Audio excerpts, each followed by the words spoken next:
Viewer discretion is strongly advised. There may be flashes and unsettling imagery. You've reached the last safe moment. Choose wisely.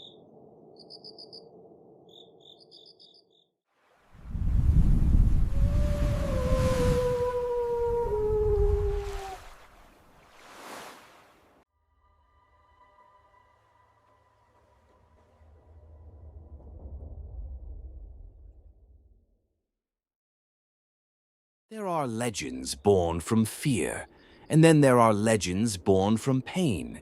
Tonight, you're not hearing the fairy tale version, not the campfire story, not the warning whispered to children. Tonight, we step into the truth, the part no one dared to tell, the part that was buried, not because it was too frightening, but because it was too heartbreaking. Before the ghost, there was a woman. Before the wailing, there was a mother. Before the legend, there was Maria. And what happened to her didn't begin in darkness.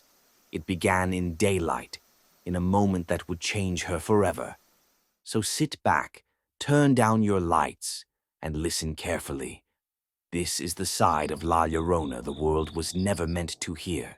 Part 1. Before the Curse. Most stories begin with her drowning her children, but nobody talks about the life she lived before that night. Nobody talks about Maria, the girl she used to be. She was born in a tiny riverside village sometime in the late 1600s. Her mother died when Maria was only 6, leaving her to raise her younger siblings alone. By the time she was 12, people said she had eyes too old for her face, eyes that had seen too much. They never told you this. Maria wasn't evil. Maria was tired. She spent her days washing clothes for wealthy families by the riverbank, her fingers cracked and bleeding from work. By 15, the river was the only place she felt safe, the only place she could cry, where no one would hear. And then he arrived.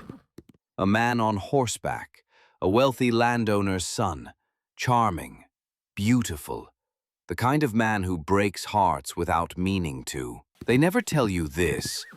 Maria didn't chase him. He chased her.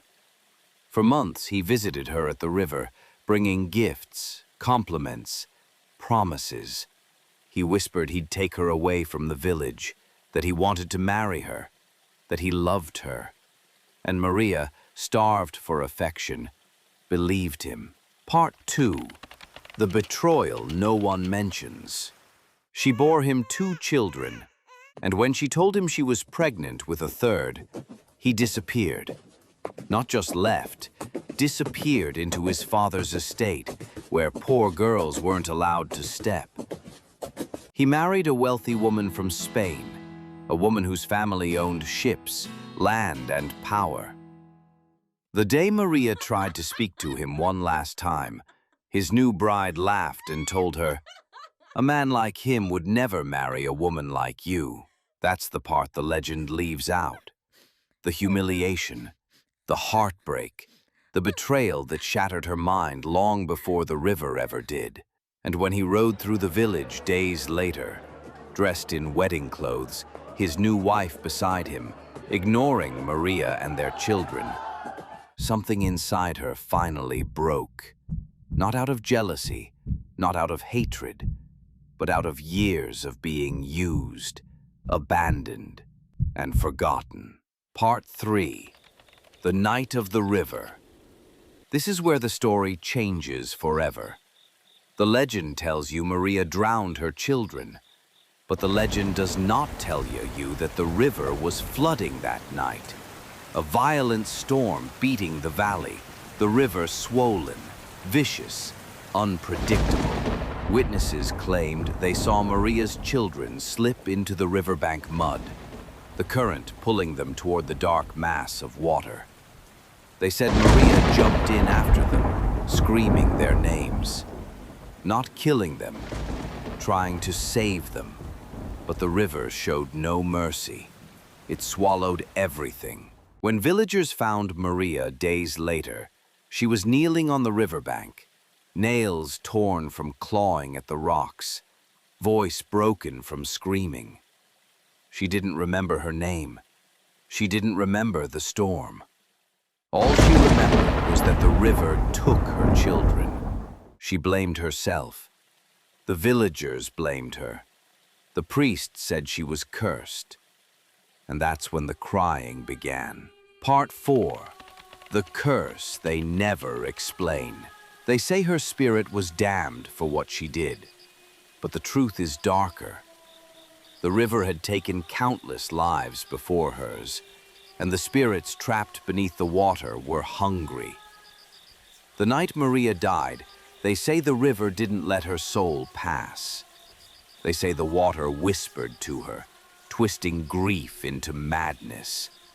They say something ancient inside the river woke up and made her a warning, a symbol, a curse, a guardian, not to punish her, but to trap her.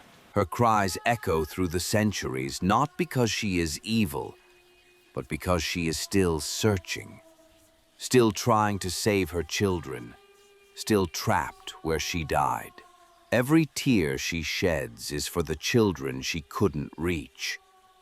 Every scream is for the life she never escaped. Every spirit she touches is a reminder. She was a victim long before she became a legend. Part 5. The side they never tell. So the next time someone tells you La Llorona drowned her children, ask them instead, what broke her? Who failed her? And why does her spirit still wander the riverbanks centuries later? Because legends don't just appear. They're created from pain, from tragedy, from lives forgotten. And La Llorona was forgotten long before she began to cry. Like and subscribe, and may her tears stay far from your doorstep.